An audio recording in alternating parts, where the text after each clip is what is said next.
자, 파이널 핵심 총정리로 인사드립니다. 부동산 학개론의 송도윤입니다. 자, 어서 들어오시고요.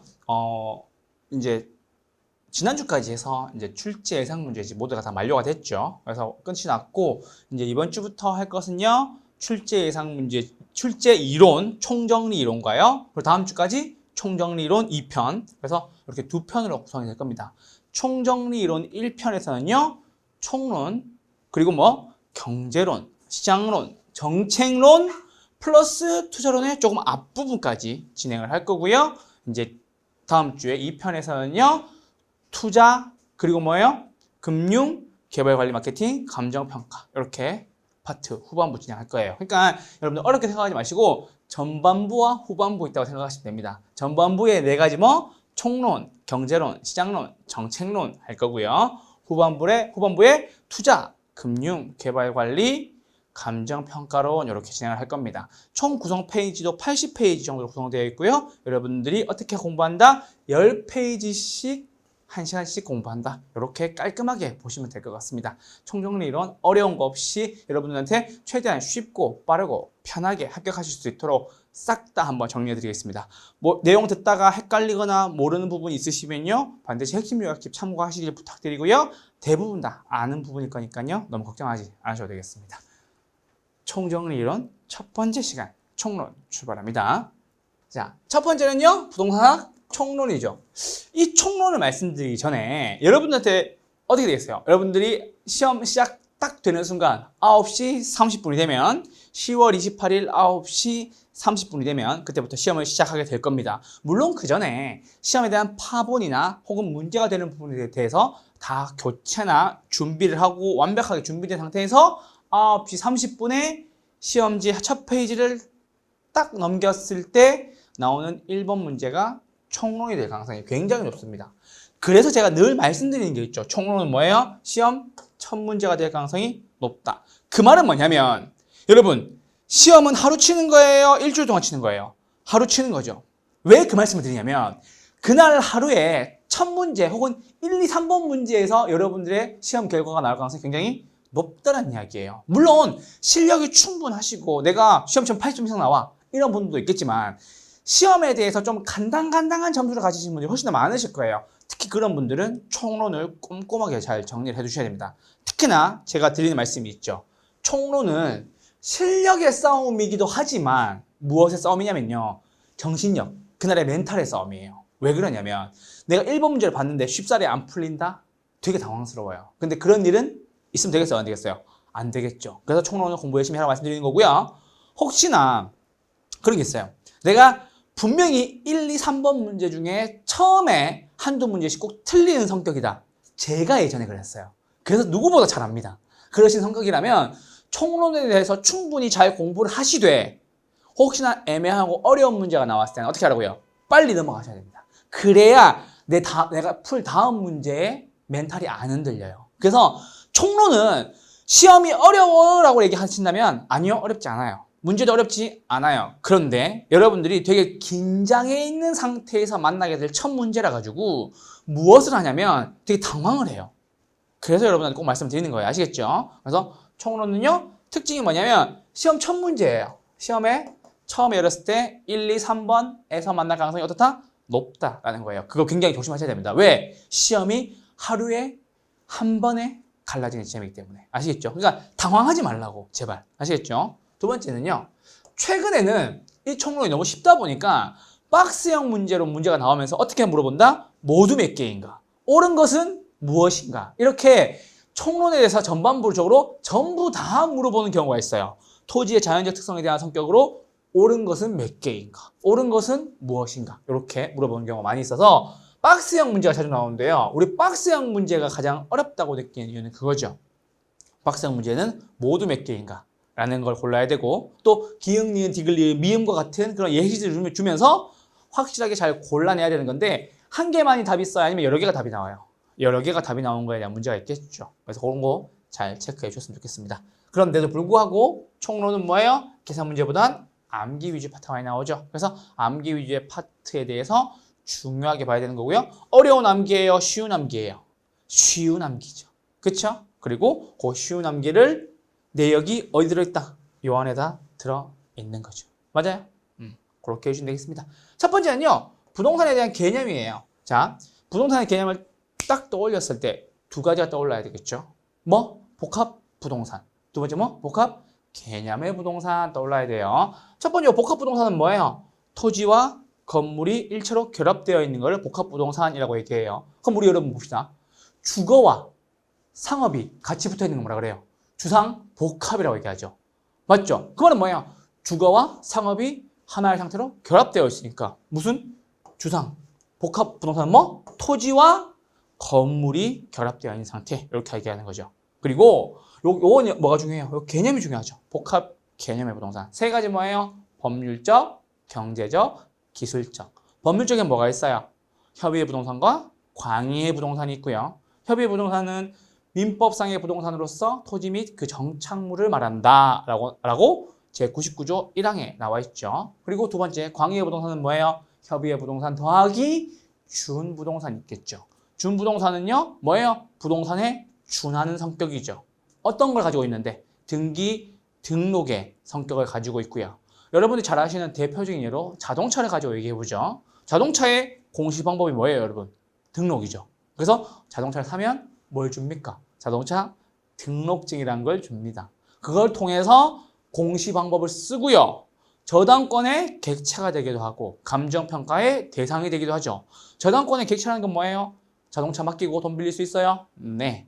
감정평가의 대상은 뭐예요? 이거 얼마인지 가치 평가해 줍니까? 네. 그 두 가지 잘 기억하시면 되겠습니다. 됐죠? 그래서 그게 부동산의 개념이었습니다. 두 번째는요. 토지 용어 정리죠. 토지 용어 정리 같은 경우에는 후보지와 이행지. 최근에는 포락지와 빈지가 많이 나오죠. 그렇죠? 그래서 빈지는 뭐예요? 바닷가. 활용 실익은 많지만 소유권은 없다라는 거. 포락지는 뭐였어요? 지적 공부에 등록된 토지가 물에 침식되어서 수면 밑으로 가라앉은 토지를 얘기하는 거죠. 그런 것들 잘 구분하시면 좋겠습니다. 요거 두 개가 최근의 트렌드였다. 3번입니다. 정착물이죠. 정착물은 토지 정착물과 부동산 정착물이 있고요. 그리고 정착물 중에서도 독립되게 거래될 수 있는 것들이 있죠. 뭐가 있어요? 건물이나, 그쵸? 명의방법을 갖춘 수목, 등기된 임목, 그리고 뭐예요? 정당한 권한에 의해 타인 토지에서 재배되고 있는 농작물, 이런 것들이 다 독립부동산으로서 거래할 수가 있겠죠. 자, 네 번째입니다. 부동산의 특성이에요. 요거 하나 발표해 주세요. 요 교재에서 하나 발표. 왜? 이건 무조건 나오는 거니까. 그 중에서 인문적 특성이 중요해요? 자연적 특성이 중요해요? 자연적 특성이 더 중요하죠. 자연적 특성이 뭐가 있는데요? 뭐? 동성, 증성, 영속성, 그리고 개별성 이렇게 있었던 거 기억나시죠? 그렇죠? 그리고 한 가지만 더 더한다면 뭐? 인접성 이렇게 정리해 주시면 됩니다. 부동성은 뭐예요? 국지화시키고 움직이지 못하는 성격이니까 뭐라고요? 지방조세의 근거가 되는 거고요. 동산과의 구분이 되는 거죠. 부증성은 뭐예요? 물리적 공급이 불가능, 늘어나지 않는다. 그쵸? 최유효이용의 근거가 되는 거고요. 물리적 공급선을 수직으로 만들게 되는 거겠죠. 세 번째, 영속성은 뭐예요? 영원히 존재하는 속성. 그러니까 감가상각을 배제하고, 그쵸? 소유와 영업이익을 분리시키기도 하고요. 그런 내용들이 있고요. 개별성은 뭐예요, 여러분? 개별성은 뭐예요? 토지의 개성이죠. 같은 게 있다, 없다? 같은 게 없다. 그래서 원인이 되는 게 상품의 비표준화, 시장의 비조직성, 거래의 비공개성 이런 것들로 얘기할 수 있을 것 같습니다. 인접성 같은 경우에는 옆에 있다란 뜻이죠. 그 말은 뭐예요? 외부 효과를 많이 받는다. 특히나 부의 외부 효과는 부동성과 함께 뭐예요? 토지의 자연적 특성에 해당하는 내용들이죠. 그거 하나 잘 정리하시면 되고요. 다섯 번째, 주택에 분류해있는 단독과 공동 이 두 가지가 있어요. 단독주택에는 뭐가 있어요? 단다다공이 있죠. 맞아요. 건축법 시행령상 단독주택, 다중주택, 다가구주택, 공관이 있고요. 공동주택에 뭐가 있어요? 아파트, 연립주택, 다세대주택, 그리고 뭐 기숙사. 올해 개정된 내용의 일반 기숙사와 임대형 기숙사가 있겠죠. 그렇게 정리하시면 되고요. 표준산업 분류표에 따른 뭐예요? 부동산업도 있죠.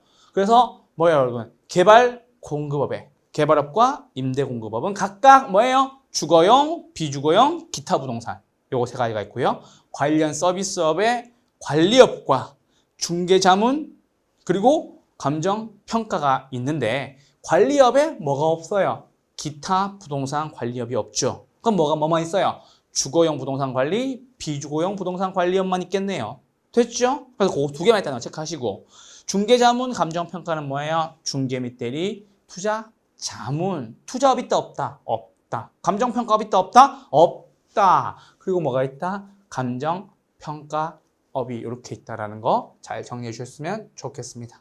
아시겠죠? 그리고 부동산 속성 요거는 한번 뒤에 가서 가볍게 읽어 드릴게요. 그러니까 여러분들이 정리하실 때 뭐 요거 5개만 확실하게 정리해 주셨으면 좋겠다는 거.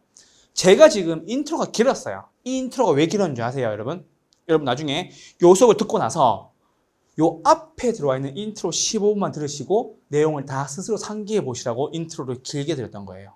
아시겠죠? 그러니까 수업 내용을 자꾸 줄여나가야지. 교수님 이제 뒤로 갈수록 시간이 좀 줄어들었으면 좋겠어요 라고 얘기했을 때 이것만 듣고도 여러분들이 저처럼까지는 아니어도 저에 거의 준할 만큼 머릿속에서 같이 정리가 되셨으면 좋겠다는 얘기예요. 아시겠죠? 그래서 총론에서는 개념, 용어, 정착물, 자연적 특성, 그리고 뭐예요? 주택의 분류, 그리고 한국산업표준 분류표에 따른 뭐예요? 부동산업, 요거 6가지가 주로 시험에 나온다는 거예요. 됐죠? 요 개념을 잡으시고 앞으로 이 수업을 쭉 듣고 난 뒤에 앞에 인트로만 들으셔도 해당 내용들이 다 상기될 정도로 공부를 해주시면 된다고요. 아시겠죠? 그러니까 학개론이 어렵다 안 어렵다? 학개론은 안 어렵다. 특히나 뭐예요? 총론은 더 쉽다라는 거예요. 핵심 이론이니까 조금 속도 내서 빨리 가보도록 하겠습니다. 자, 이제 본격적으로 출발할게요. 자, 이거 지우고 네. 자, 복합 개념의 부동산입니다. 맞죠? 떴죠? 그럼 우리 뭐라 그래야 돼요? 법, 경, 기. 다 했어요. 법률적 개념에 몇 개? 개념 2개. 뭐? 협의 하나, 광의 하나. 협의는 뭐? 민법상, 부동산, 토지 및 그 정착물. 끝! 됐죠? 광의는 뭐? 이거 넓을 광자잖아, 넓을 광자. 이 좁을 협, 넓을 광이니까. 좁은 의미에서는 토지 및 그 정착물. 넓은 의미에서는 뭐? 토지 및 그 정착물 받고 한 가지 더 있죠. 뭐요? 준부동산. 그쵸? 우리는 의제부동산이라고도 얘기를 합니다. 제가 아까 말씀드렸죠. 요거 하나만 체크해서 정리를 해두자. 왜? 자동차는 무슨 방법을 통해서? 등록이라는 방법을 통해서 공시 방법을 통해서 뭐가 된다? 저당권의 객체가 되기도 하고 감정평가의 대상이 되기도 한다. 부동산에 준하는 성질이라고 합니다. 저당권의 객체라는 건 뭐? 맡기고 돈 빌릴 수 있는 거. 감정평가의 대상이라는 건 뭐? 해당 준부동산의 가치를 평가할 수 있는 거. 그렇게 정리하시면 되겠죠. 그렇게 해서 법률적 개념에는 크게 몇 가지? 2가지. 협의와 광의. 이렇게 있다는 거 정리해 주시면 되겠습니다. 됐죠? 네. 그리고 두 번째는요. 경제적 개념이에요. 경제적 개념 말 그대로 돈과 관련된 거겠죠. 그래서 뭐예요? 자산, 자본, 생산 요소, 소비재, 상품 이렇게 있는 거예요. 교수님 잘 외워지지가 않습니다 라고 하시는 분도 있어요. 그럼 보세요. 자산, 생산 요소, 소비재, 상품 그리고 한 가지만 더 외우죠. 자본. 교수님 이거 외워지는 게 아니잖아요 라고 얘기하죠. 그럼 자산하고 자본은 뭐예요? 뭐가 달라요? 이게 더 큰 개념이에요. 그럼 봅시다. 왜 그래 봅시다. 자산은요 어떤 개념이냐면 자본과 부채를 더한 거예요. 그 말은 뭐냐면 자본은 뭐예요? 내 돈. 부채는 뭐예요? 빚. 그걸 다 합쳐서 우리는 자산이라고 합니다. 아시겠죠? 그러니까 안 어렵죠? 자산. 이건 뭐예요? 내 돈과 빚을 합친 거. 그럼 여기는 또 내 돈도 나와야 되겠죠? 내 돈은 뭐? 자본.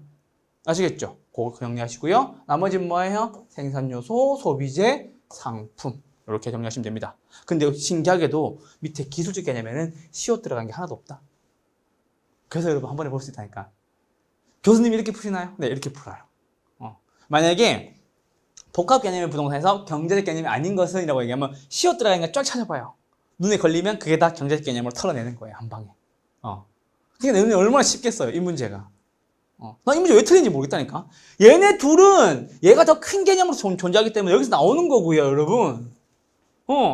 생산 요소, 소비재, 상품 이렇게 나오는 거예요.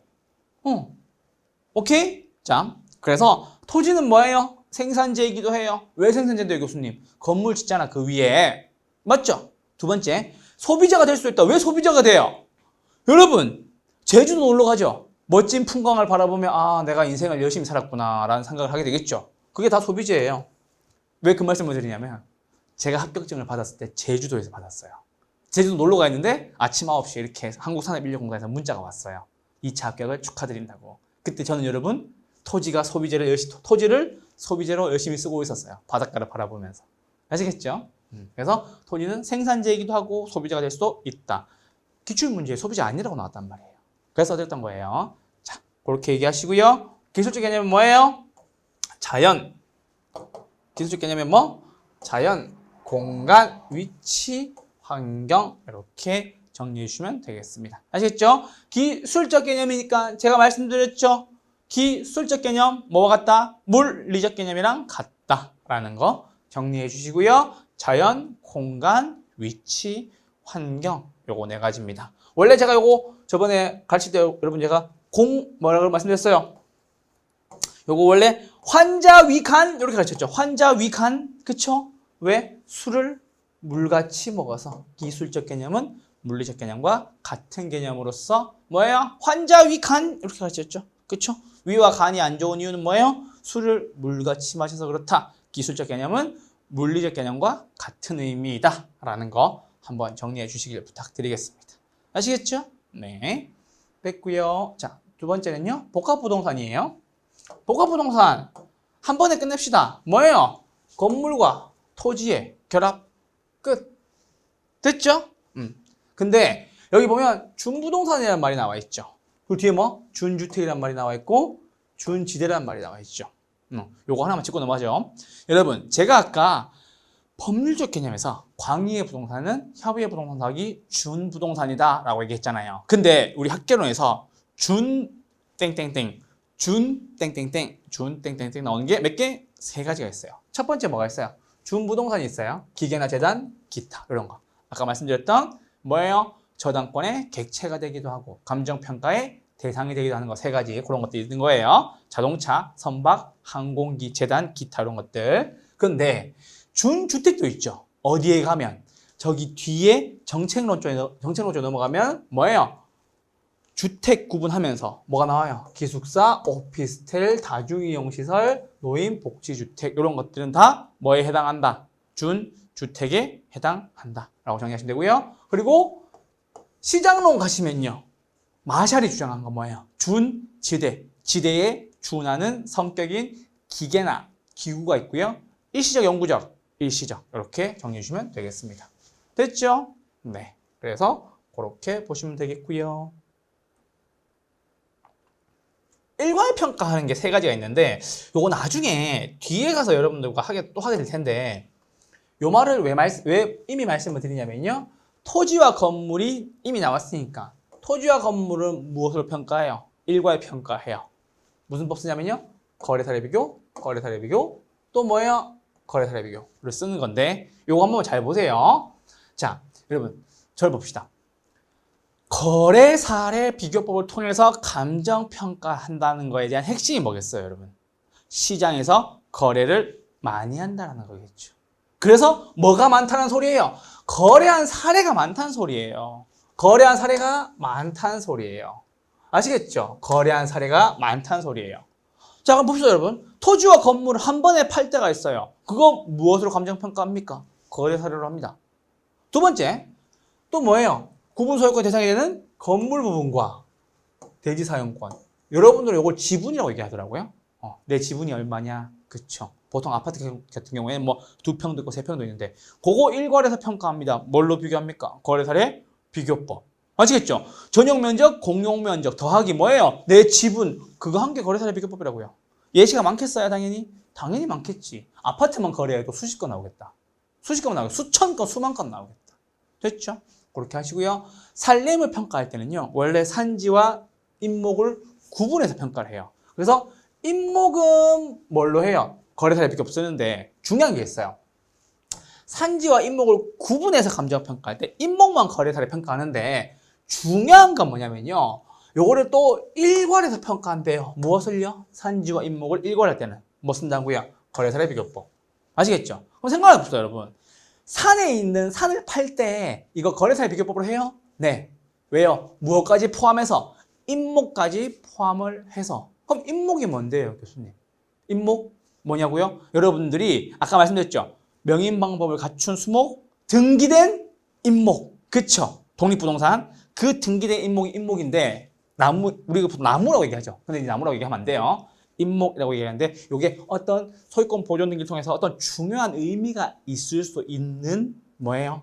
임목들이라는 거죠. 근데 그런 것들을 다 함께 야, 이 산 통째로 여기에 있는 임목들 다 포함해서 넘길게 라고 얘기할 때는 뭐 쓴다고요? 거래사례비교법 쓴다고요. 아시겠죠? 지금이야 뭐 산지에 대한 거래가 좀 적다라고 얘기할 수는 있겠지만 옛날 같은 경우에 굉장히 활발했었어요. 엄청 활발했었어요. 네, 막 경작하고 그럴 때는요. 아시겠죠? 그래서 요거 세 가지는 뭐예요? 일괄평가 세 가지는 뭐다? 거래사례비교법을 쓴다라는 거 정리해 주세요. 아시겠죠? 네. 그리고 마지막 공장재단만 뭐 써요? 수익환원법을 씁니다. 요거 하나만 구분해서 정리를 해주세요. 그래서 일괄평가받는 거 세 가지 뭐예요? 토지와 건물, 산지와 임목, 대지 부분과 뭐예요? 대지 부분과 건물 부분, 이 부분 세 가지 함께 일괄해서 평가할 때는 뭘로 쓴다? 거래사례비교법으로 쓴다 해주시면 되겠습니다. 됐죠? 네. 자, 이제 용어 정리, 본격적 용어 정리 한번 들어가죠. 용어 정리가 계속 문제에 나왔었어요. 그래서 문제에 나왔었어서 중요한 파트니까요. 용어 정리 한번 보시죠. 자, 용어 부동산 용어의 정리입니다. 자, 토지 용어죠. 토지 용어는요. 첫 번째 우리가 한번 쉽게 설명해 드릴게요. 아주 쉽게 설명해 드릴게요. 잘 보세요. 택지 나왔죠. 이 택자가 뭐냐면요. 주택할 때의 택자예요. 그래서 뭐 짓겠어요? 집 짓겠지. 그래서 뭐 짓겠어요? 상업. 그리고 뭐죠? 공업. 그래서 이 택지는 핵심이 뭐예요? 건축 가능한 땅, 요게 택지예요. 왜? 집택자라니까 주택할 때 그 택자라고요. 아시겠죠? 그래서 뭐예요? 건축 가능한 땅이 뭐다? 택지다 라는 거예요. 그래서 혹시나 여러분 나중에 땅을 보러 가셨을 때 아, 택지 조성이 잘 되어 있는데 라고 얘기를 하신다면 거기에 뭐가 올라오는 거겠어요? 주거나 상업이나 공업이 올라오는 거예요. 아시겠죠? 그걸 짓기 위한 땅이라는 소리예요. 아시겠죠? 자, 그런데 잠깐만 잘 봐요. 잘 봐. 요게 부지죠, 부지. 택지와 부지는 뭐가 달라요? 뭐가 달라요? 뭐가 다른지 봅시다. 요게 부자가 펼치다 부자예요.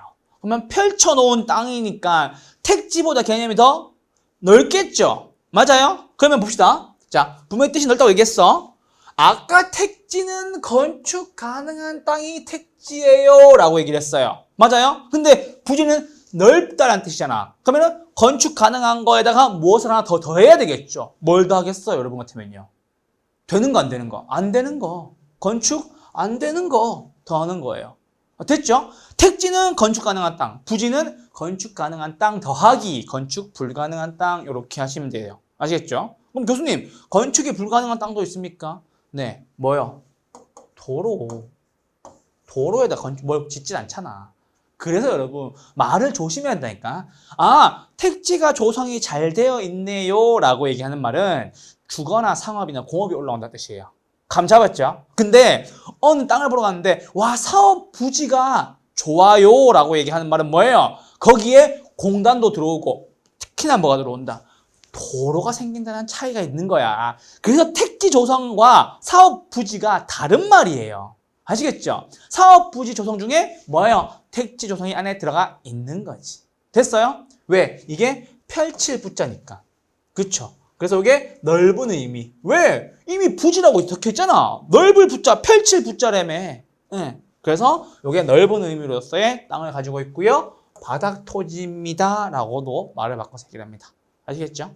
그렇게 해서 택지와 부지 구분해서 정리를 해드렸습니다. 됐죠? 자, 두 번째입니다.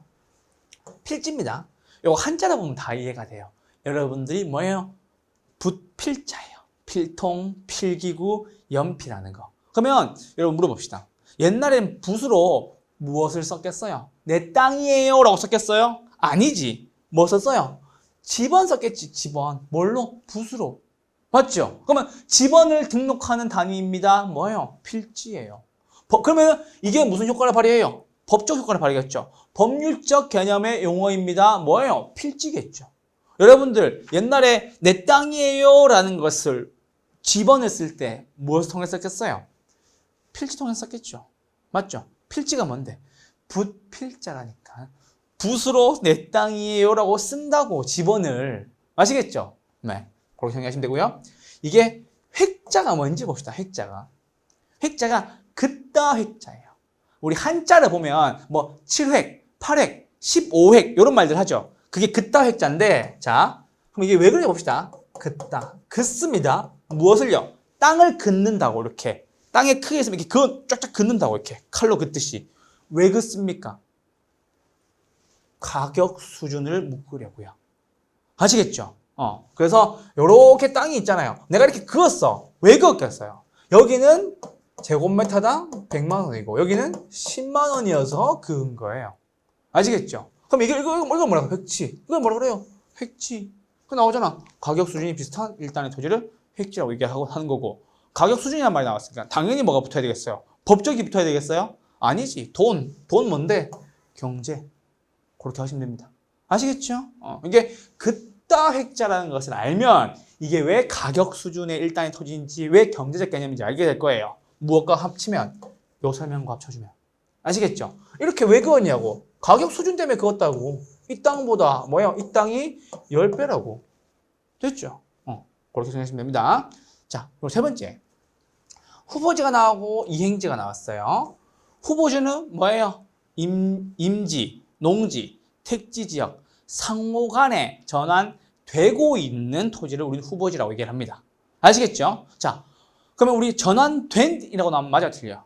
틀렸지. 전환되고 있는 이라고 나오는 거지. 우리가 뭐예요 여러분? 대통령 후보라고 얘기를 하죠. 그럼 대통령이에요? 대통령이 아니에요? 아니죠. 대통령이 되기 위해서 되고 있는 과정상에 있는 토지를 우리는 후보지라고 얘기를 하고요. 후보지니까 상호간 이런 말이 나오는 겁니다. 뭐예요?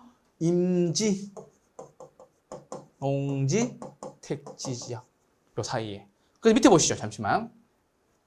택지, 농지 이렇게 있죠. 그래서 후보지 같은 경우에는 주거가 상업으로 바뀌고 공업이 뭐예요? 전으로 바뀌고 답이 과 이렇게 바뀌는 건데 봅시다.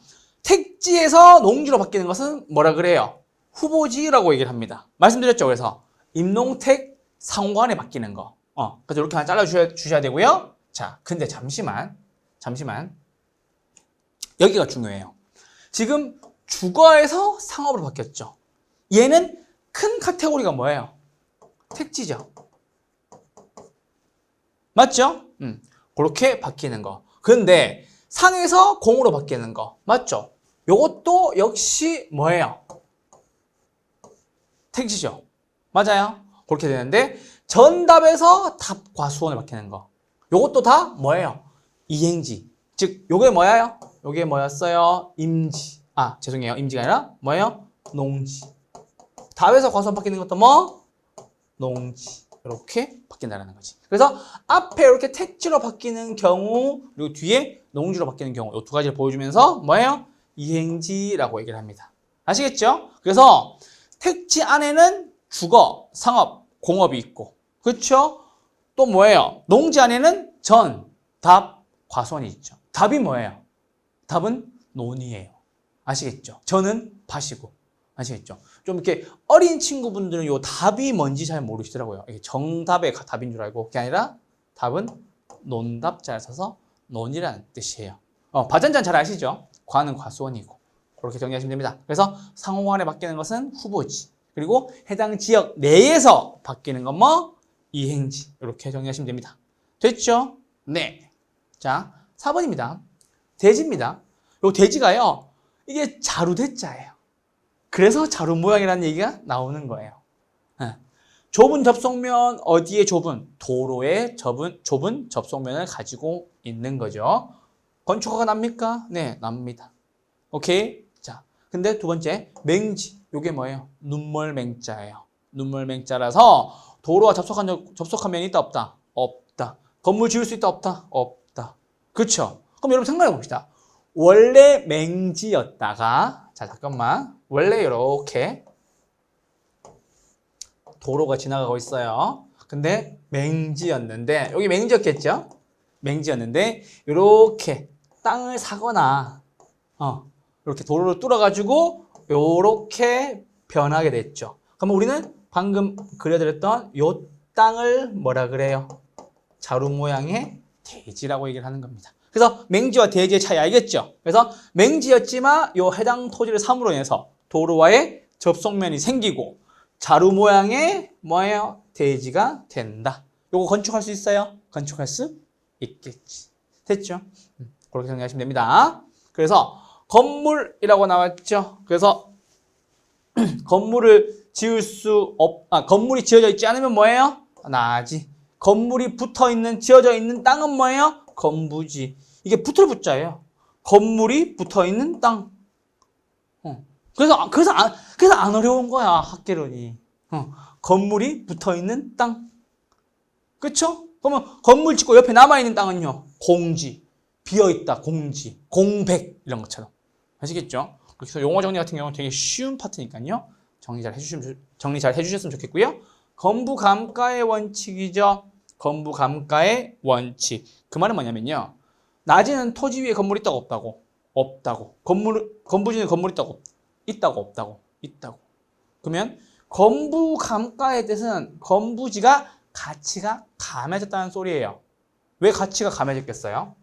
자, 잠깐만. 여기 됐죠, 일단. 자, 왜 건부지가 감가가 됐겠어요? 자, 요렇게 땅이 있는데, 지금 요 부분이 뭐예요? 요 부분이 건부지가 되겠죠. 근데 만약에 비어있는 땅이어서 내가 내 마음대로 지을 수가 있다면 좋겠어요? 싫겠어요? 좋겠지. 그래서 지금 지어져 있는 이 건물이 마음에 안 들 거 아니에요. 그래서 일반적으로는 건부 감가 현상이 발생하는 거고요. 예외적으로 만약에 토지 이용 규제나 더 이상 여기다가 부시고 새로 건물을 지을 수 없습니다 라는 규제가 있을 경우에는 예외적으로 증가가 발생하는 거예요. 그러니까 건부지가 가치가 감해졌다. 왜? 건물이 들어서 있는 이 땅이 내 마음에 든다, 안 든다? 내 마음에 안 드는 거니까. 내 마음대로 할 수 없으니까. 아시겠죠? 그러니까 우리 이렇게 생각하면 돼요, 여러분. 흰색의 캔버스에 그림을 그리는 것과 무엇이 그려져 있는 곳에 그림을 그리긴 더 힘들다라는 거겠죠. 땅도 마찬가지겠죠. 내가 원하는 건물을 원할 때 원하는 층수와 원하는 평수로 지어야 되는데 이미 건부지에 건물이 들어와 있으니까 이 건물이 붙어있는 건부지 땅은 어떻게 된다? 가치가 떨어진다라는 거겠죠. 그게 건부감가의 뜻이에요. 네. 자, 그래서 예외가 나와 있죠. 뭐예요? 개발 제한 구역 등 건폐율이나 용적률이 더 강화가 결정됐었을 때 어떻게 된다? 건부 증가가 생길 수가 있다. 이게 증가와 감가에 대한 정확한 설명이에요. 됐죠? 그렇게 해서 이렇게 진행을 했고요. 7번까지. 자, 8, 9, 10, 11, 12 한번 보시죠. 자, 공지죠. 공지는 뭐예요? 건폐율로 건물 짓고 옆에 남은 땅. 여러분 아파트 가면 왜 이렇게 소방차 이렇게 전용되는 거 이런 데 있는 게 다 공지들이에요. 비어있는 땅들. 아시겠죠? 자, 그럼 봅시다. 건물이 없으면 낮이었겠죠? 건물을 붙였으니까 이게 뭐예요? 건부지가 되죠. 그럼 옆에 비어있는 땅은요? 이게 뭐예요? 이게 공지가 되겠죠. 됐죠? 이렇게 해서 공지가 될 겁니다. 됐죠? 그리고 공지는 역시 공한지랑 비교해야 되겠죠. 공한지. 요거 설명 좀 드려볼게요. 공한지가 왜 여러분한테 안 와닿냐면 매일 보고 계신데 그게 공한지인지 몰라서 그래요. 교수님 뭐예요? 라고 얘기할 수 있어요. 자, 설명해 볼게요. 여러분 혹시 종로나 명동이나 아니면 뭐 이렇게 강남 이런 데 가다 보면 갑자기 공터가 나타나면서 주로 주차장으로 많이 쓰고 있는 땅 본 적 있죠? 그래서 여기에 왜 이렇게 좀 생뚱맞게 좀 이렇게 빈 땅이 나오지라고 하는 게 죄다 공한지예요. 뭐냐면요. 도시 토지로서 집가 상승만을 바라고 방치한 토지예요.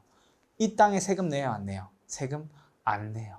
그래서 그렇게 방치하고 있는 거예요. 그래서 도시 토지로서 집가 상승만을 노리고 방치하고 있는 토지를 우리는 공한지라고 얘기를 합니다. 그래서 종로나 명동, 강남, 여의도 같은 데 가다 보면 빈 땅이 갑자기 확 나타나는데 거기가 대부분 공한지에 해당하는 개념입니다. 한 번쯤은 보신 적 있으실 거예요. 그렇죠? 그걸 공한지라고 얘기합니다. 자, 다음입니다. 휴한지거든요. 요거 설명드릴 수 있는 말은 너무나도 많고, 잠깐만. 휴한지 특징은 뭐예요? 정상적으로 쉬게 하는 토지죠. 지력이 약해져서. 원래 예전 같으면 프루욕 박테리아나 이런 거 심어가지고 막 질소 농도 높여가지고 지력을 다시 키워가지고 짓게 하는데, 그런 기술이 없을 때 땅을 그냥 놀리는 거예요. 쉬라고. 근데 이게 비정상적으로 쉬는 거예요? 아니죠. 지력 회복을 위해서 쉬는 거니까 정상적으로 쉬는 겁니다. 그래서 쉴 때 휴 하고 쉬는 것은 정상적으로 쉬는 거. 아시겠죠? 같은 한지여도 다르단 말이야. 비어있고 한지이고 정상적으로 쉬는 거예요. 아시겠죠? 그래서 휴한지는 지력 회복을 위해서 정상적으로 쉬는 토지예요. 아시겠죠? 그렇게 정리하시고요. 유휴지는요, 뭐예요? 바람직하지 않게 그냥 놀리는 토지예요. 아무것도 안 하고 일부러 놀리는 토지를 우리는 유휴지라고 얘기합니다. 사실 이게 유자가 놀유자라서 그래요. 여러분 유원지 들어봤죠? 그게 뭐예요? 놀유자 쓰는 거죠.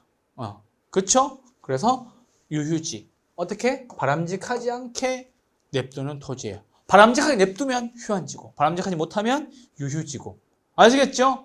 도시 토지로서 땅값 오르게 바라면서 냅두면요 공한지고. 아시겠죠? 그래서 요거 유휴지, 휴한지, 공한지 요거 세 개의 개념도 잘 구분해서 정리해 주시길 부탁드리겠습니다. 됐죠? 자, 그리고 10번은요, 법지예요. 법적 소유권 당연히 있겠죠. 근데 이용 가치 있다, 없다? 이용 가치가 없다라는 거예요. 자, 봅시다. 여러분, 우리 여기다가 보통 이 경사면에 보통 축대나 이런 거 쌓아 놓거든요. 우린 요거를 다 법지에다가 축대를 쌓아놨다고 해서 법지라고 이야기를 합니다. 보통 축대를 많이 쌓아둬요. 그쵸? 경사면에 비 오거나 할 때 위험하지 않게 하기 위해서. 그리고 아래에 이렇게 집이 있고 여기 뭐 있어요? 위에 집이 있어요. 이 법지, 이 땅의 소유권자는 누가 소유권자예요? 누가 소유권자예요? 위에 집이 소유권자예요. 근데 이거 써먹을 수 있어요, 없어요? 써먹을 수 있다, 없다? 써먹을 수가 없다. 활용실익 있다, 없다? 없다.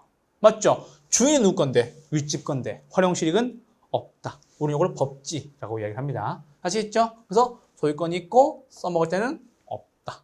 그런데 빈지라고 얘기하죠. 자, 원래 이게 공유수면관리법에 나오는 건데 빈지는 뭐냐면요. 바닷가, 해운대, 광안리 이런 데 가면 그거 주인 있어요? 주인 없잖아. 맞아요? 근데 이용가치 있어요? 네. 거기 파라솔 깔아놓고 막 이렇게 그쵸? 충분히 이용을 잘 하고 계셨을 거라 생각합니다. 그래서 해안선과 등록지점 사이의 토지를 이야기를 합니다. 물론 해안선은요, 만조, 물이 가장 많이 들어왔을 때 기준으로 그 기준부터 토지의 등록지점 사이까지의 거리가 빈지라고 얘기합니다. 우리 보통 바닷가라고 정리해 주시면 제일 쉽게 여러분한테 와닿으실 것 같아요. 아시겠죠? 모래사장 같은데, 백사장 그런 데 됐죠. 그리고 11번은요, 소지, 자연상태 그대로의 토지를 얘기합니다. 우리 이거 같은 말로 원지라고도 얘기를 합니다. 원지라고도 얘기를 합니다. 그래서 근원 원자 쓰는 거예요. 자, 한계지는 뭐예요? 최원방권, 가장 멀리까지를 최원방권이라고 얘기하고요. 포락지, 그쵸? 포구할 때 포자예요. 떨어질 락자. 그래서 등록된 토지가 수면 밑으로 잠겼다라는 거예요. 최근 들어서 요 빈지와 포락지의 구분이 문제가 많이 나왔었죠. 그래서 요거 두 개 잘 구분해 주셨으면 좋겠습니다. 그러니까 바닷가랑 포락지랑 자꾸 섞어 놓는 거야. 지문을. 아시겠죠? 그걸 정리하시고요. 마지막 1단지는요. 용도상 불가분한 두 필지 이상의 토지이고요. 표준지는 왜 씁니까? 표준지가를 공시하기 위해서 공공이 볼 수 있게 게시하기 위해서 쓰는 게 표준지입니다. 아시겠죠? 표본을 중요한 게 뭐? 변동. 그렇죠? 그렇게 정리해 주시면 되겠습니다. 됐죠? 용어 정리 요거에 답니다. 자, 그 다음 토지 정착물과 부동산 정착물로 넘어오시죠.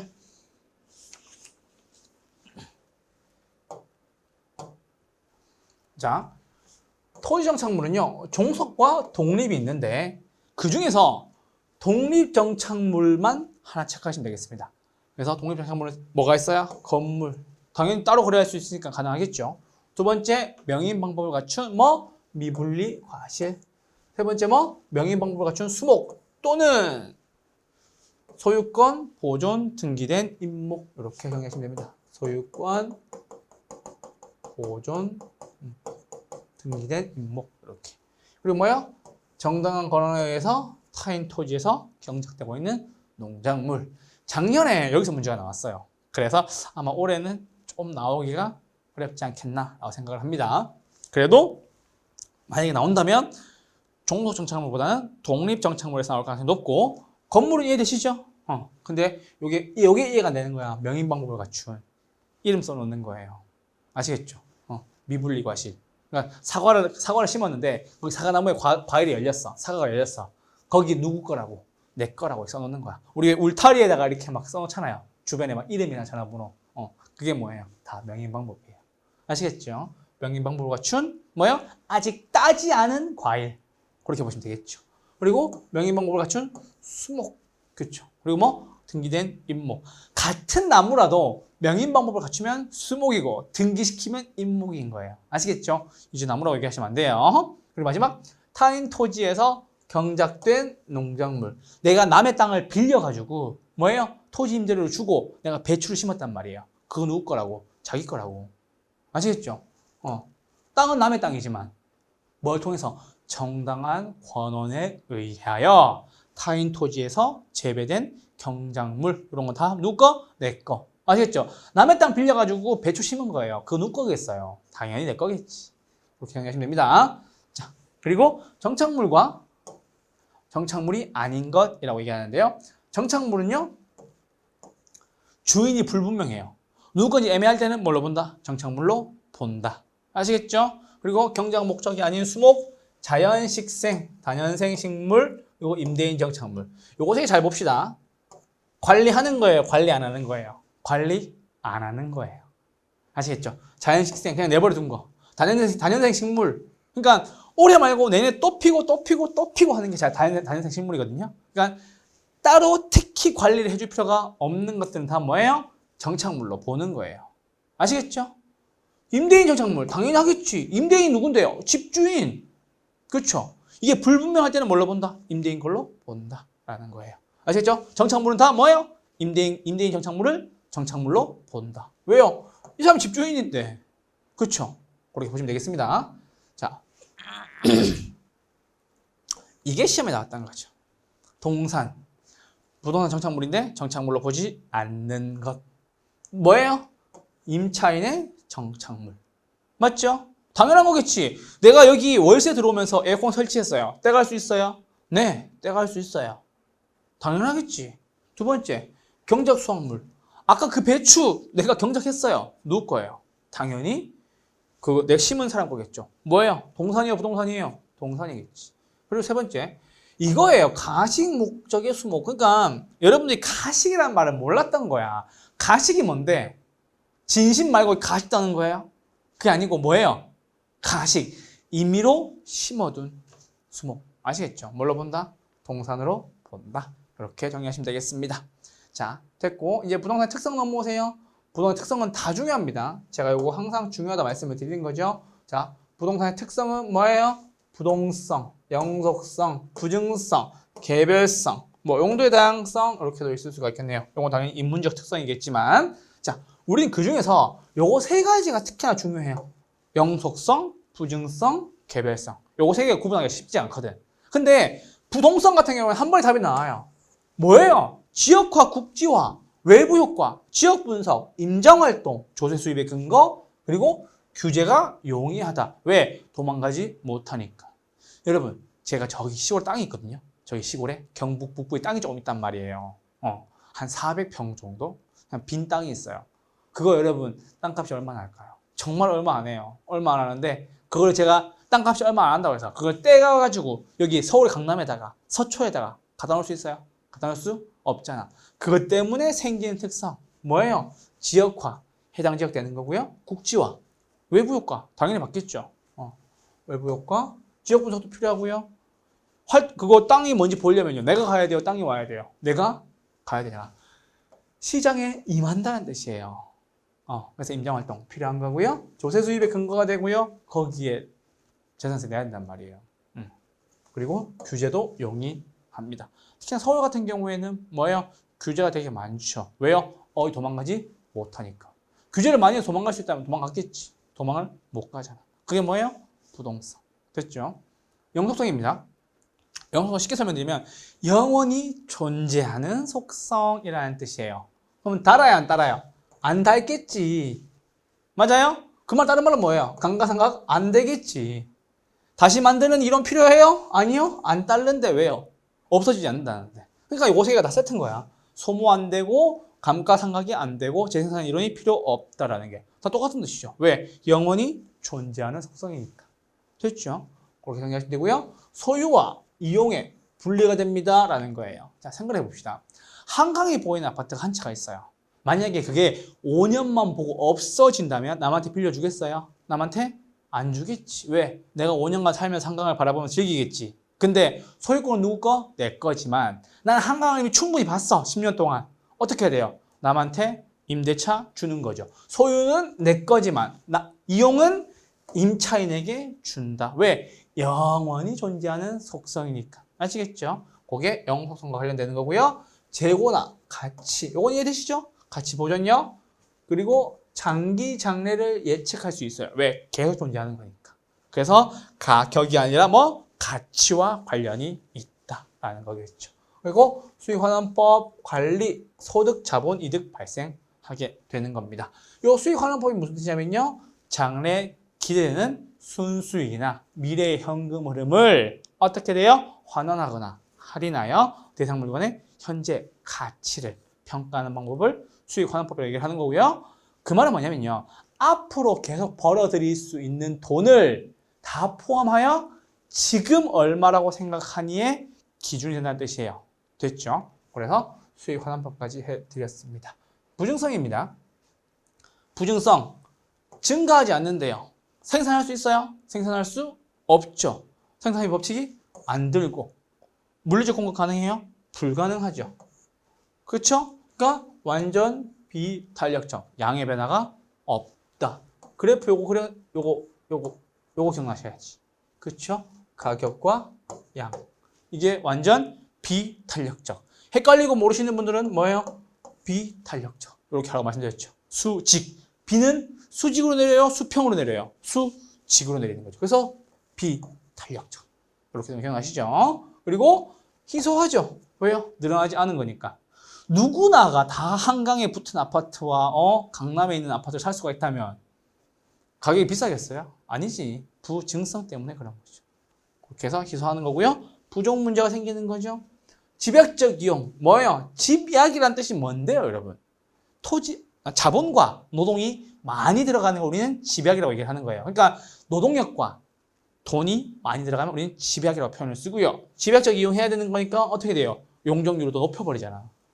그렇죠. 최근에 한강 주변 아파트 50층까지 높여준다면서요. 그게 다 집약적 이용에 대한 이야기예요. 그리고 입지 경쟁하죠. 나도 한강 보이는 아파트 살고 싶어. 막 이런 거. 입지 경쟁. 그런 거예요. 그래서 수급 조절이 어려워요, 쉬워요? 어렵고 가지고 싶죠. 맞아요? 그러다 보니까는 땅값이 발생하고 토지 임대료가 발생하고. 그렇죠? 최고 최선의 이용을 해야 되는 거죠. 최고 최선의 이용이 뭐예요? 최유 이용이 될 거고. 맞죠?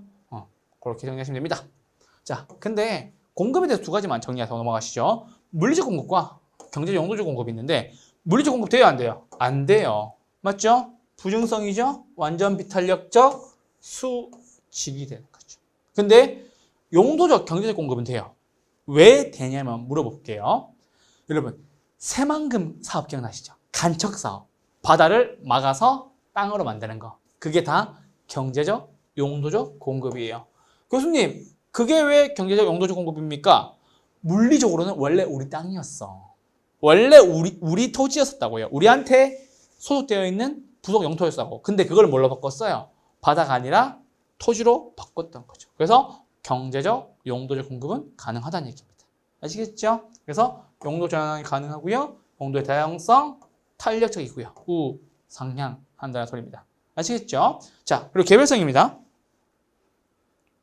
자, 일물일가의 법칙이 안 된다라는 게 개별성의 가장 특징인데, 이게 무슨 말이냐면 여러분, 개별성이라고 읽지 마. 개성이라고 읽어도 돼요.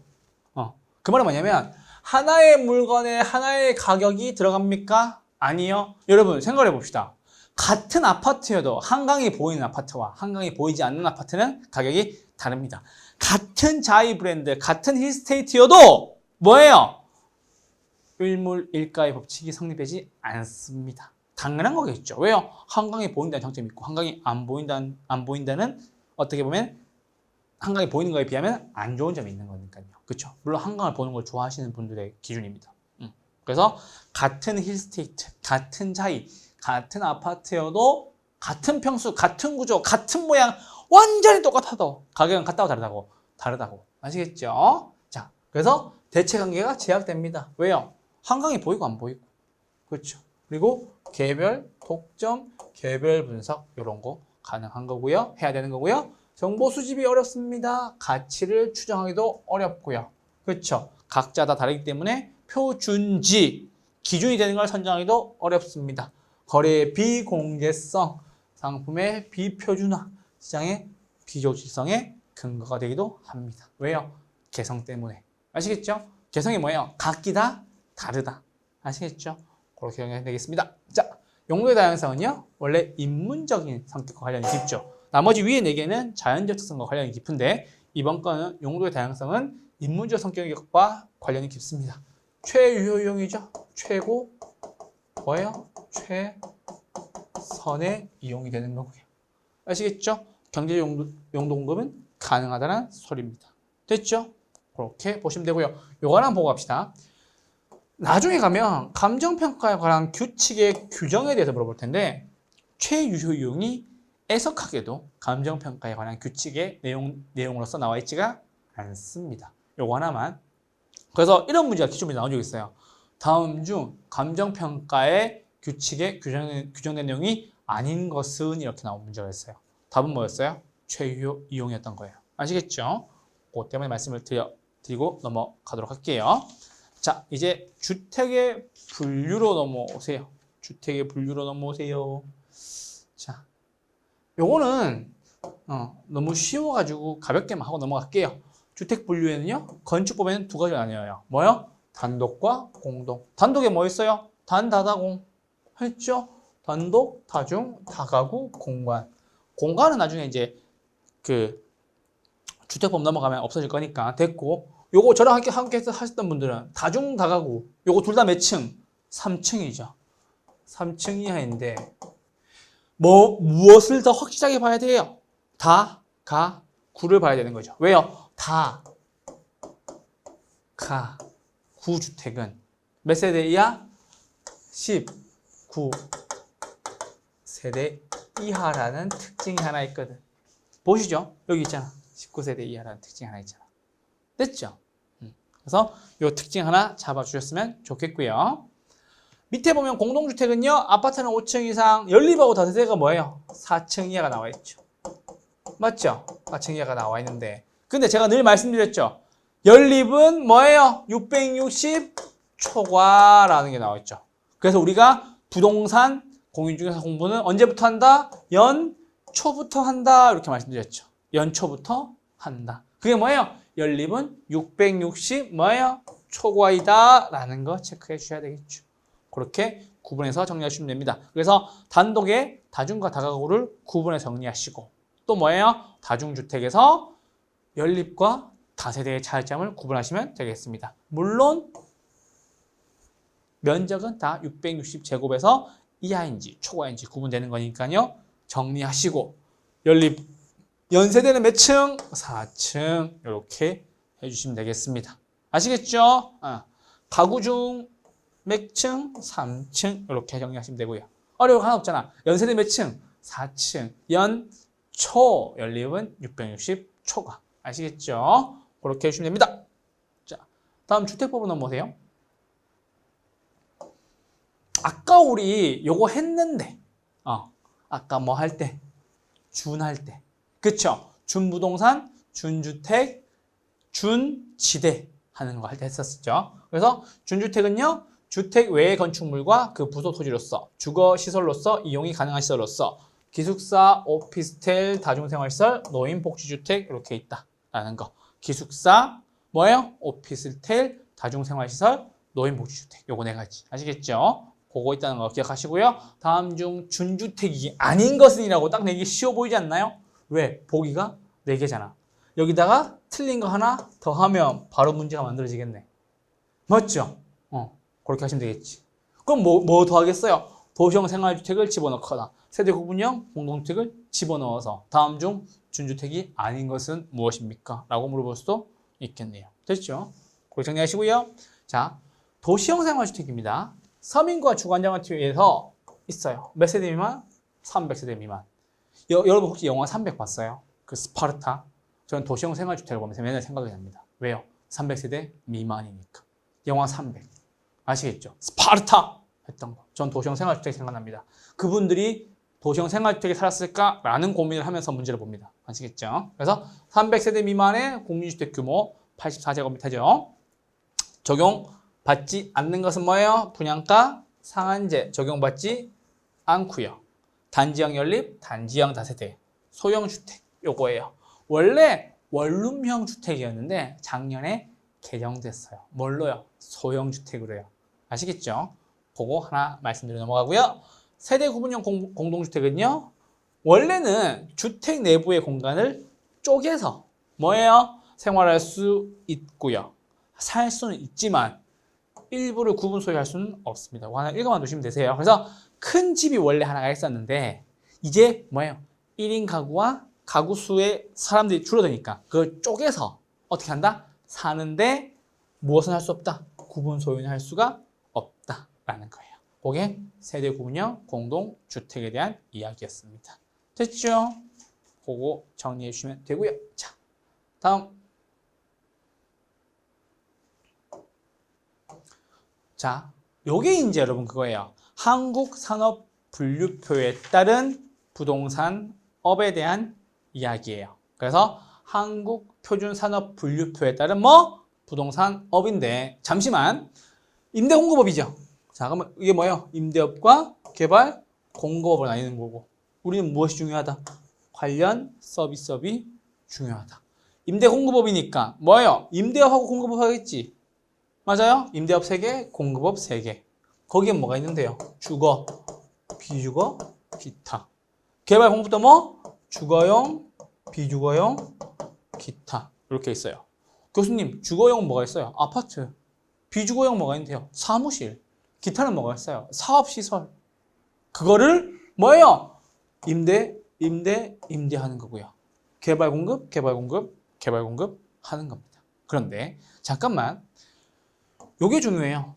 부동산 관리업. 관리업은요, 주거용 있고, 죄송해요. 주거용 있고, 뭐요? 비주거용 있어요. 기타는 있어요, 없어요? 기타가 없어요. 관리는 뭐만 하는 거야? 아파트랑 사무실만 관리하는 거야. 사업자를 관리하는 거 아니에요. 자, 그리고 중개자문 감정평가업인데, 중개자문의 중개 및 대리, 중개는 당연히 해야 되겠죠. 대리도 할 수가 있고요. 투자 자문, 그러니까 뭐가 없다? 투자업도 없고 뭐도 없다. 금융업도 없다. 그러니까 투자하러 오신 분들 자문만 해줘야 되는 거예요. 자, 세 번째 감정평가. 요거 할 수가 있다라는 거예요. 그래서 한국표준산업분류표에 따른 부동산업을 크게 정리해 주었고요. 제가 여러분들한테 요거 키로 한번 보시라고 설명을 드렸던 거예요. 됐죠? 자, 그리고 대망의 부동산의 속성입니다. 속성은요, 가볍게 한번 쭉 읽어보시면 될 것 같습니다. 자, 부동산 속성은요, 부동산 소유권이 어디까지 미치느냐 이 뜻이에요. 근데 정확하게 얘기해 주지 않았어요. 뭐라고 얘기했냐면요, 정당한 이익의 범위 내에서 사회 통념상 혹은 법원의 판단상 이렇게 존재하는 거고요. 토지에 뭐예요? 상하에 미친다라고 나와 있는 거예요. 그래서 토지 소유권이 미치는 범위는요, 물을 이용할 수 있는 권리라고 얘기하는 거예요. 그래서 이거는 우리는 뭐라고요? 지표권이라고 얘기를 하는 겁니다. 아시겠죠? 그래서 소유권이 미치는 범위는 종속, 사적, 한계심도 이내 이렇게 하시면 되고요. 잠깐만, 여러분이 땅을 팠는데 물이 나왔어요. 온천 터졌어요. 누구 거예요? 내 거예요. 근데 땅을 팠는데 야, 갑자기 금광이 나왔어요. 누구 거예요? 나라 거예요. 아시겠죠? 그 뜻이야. 사적 지하권은 지하수는 내 거지만 공적 지하권 미채굴 광물은 국가 거래요. 나한테 소유권이 없대요. 아시겠죠? 그리고 잘 봅시다. 자, 우리 길 가다 보면 저는 자주 봐요. 조망권을 사수하라 말이 나와요. 조망권을 확보해달라, 일조권을 보장하라 이렇게 나와요. 그거 왜 얘기하는 거예요? 사적 소유권이라서 그래요. 아시겠죠? 태양을 보고 경치를 보는 거. 아시겠죠? 근데 봅시다. 항공권, 전파권은 누구 거예요? 공적 공중권이에요. 아시겠죠? 비행기, 그쵸? 우리 휴대폰 쓰는 거 전파, 요거 다 공적 공중권에 해당하는 거예요. 아시겠죠? 그리고 여러분, 우리 그 얘기하잖아. 뭐 지하철 관련해서 이야기 많이 나오죠. 한계심도 이내에는 보상해주고 한계심도를 벗어나면 보상해주지 않는다. 이렇게까지만 정해주시면 되겠습니다. 자, 그리고 마지막으로 이제 총론의 마지막이죠. 뭐예요? 개발권 양도제. 이거 TDR이라고 얘기하고요. 미국에서는 하고 있습니다. 아시겠죠? 개발권 양도제도 우리 공중권 이용제도라고 이렇게 하고요. 우리나라에서 시행하고 있지 않습니다. 사적 공중권을 활용하는 거고요. 개발권 양도라고 얘기를 하는 겁니다. 아시겠죠? 소유권을 양도하는 게 아니야. 개발권을 양도하는 거예요. 자, 잠깐만. 미국에서 이런 일이 있었어요. 자, 내가 여기에 땅을 샀는데 건물을 이만큼까지 올릴 수가 있어요. 이만큼까지 올릴 수가 있는데 원래 여기 법적으로 올릴 수가 있는 거야. 올리려고 했는데 내가 더 높이 올리기 위해서 옆집에다가 요만큼을 어떻게 한다? 사오는 거예요. 그래서 더 높게 짓는 거지. 이게 TDR이에요. 그래서 공중권 이용제도. 그래서 뭐예요? 이 집 주인이 여기에 지을 수 있는 것을 어떻게 한다? 판매한 거죠. 어디다가? 옆에다가. 그래서 여러분 뉴욕이나 미국 맨하튼 같은 데 가시면 건물의 높이가 다 다른 거예요. 왜요? 공중권을 사버린 거거든. 그래서 미국에서 개발업자가 되려면요, 처음에 건물을 짓기 전에 주변에 공중권을 파는 사람들을 만나서 그 공중권을 삽니다. 그래서 건물을 올리는 거예요. 아시겠죠? 우린 그거를 TDR이라고 얘기를 하는 거고요. 시장기구를 통해서 보상하는 거예요. 공적자금 투입 안 하는 거예요. 그러니까 둘이서 뭐예요? 계약해서 짓는 거예요. 그렇게 하시면 되고요. 개발지역에 지가가 높고 규제가 높아서 뭘 추구하는 거예요? 형평성을 추구하는 거예요. 그래서 효율성 문제가 생길 수가 있어요. 왜? 얘는 이만큼 치울 수 있지만 안 짓고 있죠. 그거를 뭐예요? 옆집에다가 판매하는 거죠. 아시겠죠? 사적 기구를 통해서 그렇게 정리하시고요. 현재 우리나라에서 시행되고 있지 않는 제도 5개. 뭐예요? 개발권 양도제, 택지 소유 상한제, 토지 초과 이득세, 종합토지세, 공한지세 이렇게 있고요. 요거 개발권 양도제는 실시한 적이 없어요. 미실시. 그런데 요 뒤에 거는 했다가 다 폐지됐어요. 원래 그 전두환 대통령 정부 시절에 토지 공개념으로 도입이 됐다가 다 폐지시킨 내용들이에요. 그래서 현재 우리나라에서 시행하고 있지 않는 제도 5가지 요거에 대해서 한번 가볍게 봐두시기를 부탁드리겠습니다. 여기까지가 총론에 대한 핵심 이론 정리였었어요. 네, 쉬셨다가 우리 경제론에서 뵙도록 하죠. 5분만 쉴게요.